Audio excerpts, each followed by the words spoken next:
So guys, pag naog na mo to siya ang hagdanan nga among giagian. So karon nakatabok na mi diri sa pikas nga area. So humanat nato nakita kung unsa kagwapo ang Tinago Falls, guys.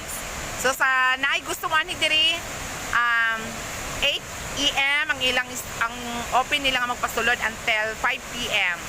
So sa willing mo visit diri sa Tinago Falls, so go na, ari lang mo, diri lang ni makita sa Barangay Linamon. Linamon man ni Madam Noah.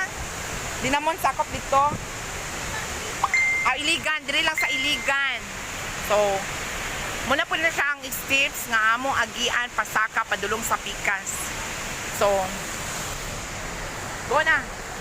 Kayang tanan kay kapoy na. Dili sa yon. Opening time 6 AM to 4:30 PM ang closing time nila. So sa willing one barato ra lang naslay entrance, guys, na 65 pesos only.